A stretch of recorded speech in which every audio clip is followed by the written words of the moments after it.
One of the most important concepts in finance right now is the dollar milkshake theory. My friend Brent Johnson from Santiago Capital, he's popularized this idea, and he deserves quite a bit of credit for sticking with it through historic inflation. Here's Brent describing exactly how the dollar milkshake theory works and why you should understand it with great detail given the current environment.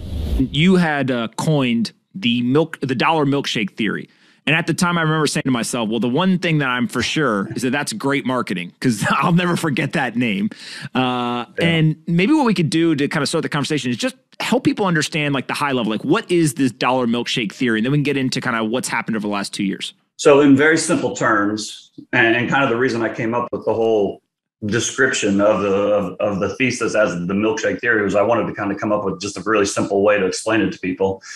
And essentially what I think has happened since the global financial crisis in 2008, and you could probably actually take it back even further than that, is that the global central banks, monetary authorities, governments, however you want to define the people that kind of run the world, for lack of a better word, have flooded the market with liquidity, whether through QE or stimulus programs or fiscal spending.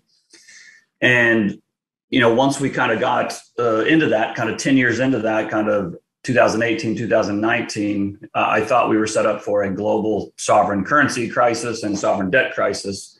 And I thought what would happen was that all of that liquidity that had been, you know, pushed into the global financial system, for lack of a better word, would be sucked up into the United States and into the US dollar.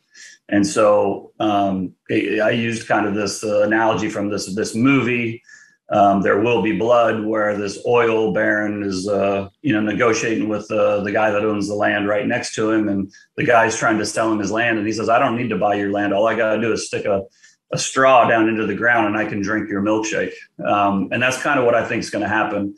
It's not so important who produces the QE. What's more important is who captures it.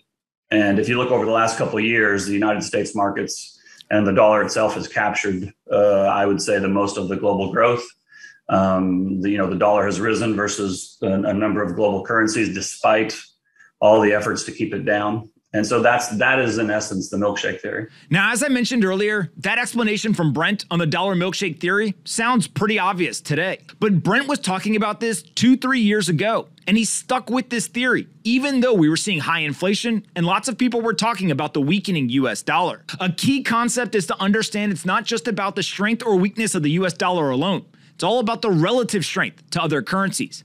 Brent nailed this one. He deserves way more credit for it, and there's many others that eventually saw what he saw as well. The dollar's in a weird place, and the relative currencies around the world are all falling at its feet. The dollar milkshake theory looks genius today, but it always didn't look that way. Kudos to Brent, and I hope that y'all start paying attention to more of what he's saying. Hey you, did you like this video? Great, make sure you subscribe, like the video, and see you next time.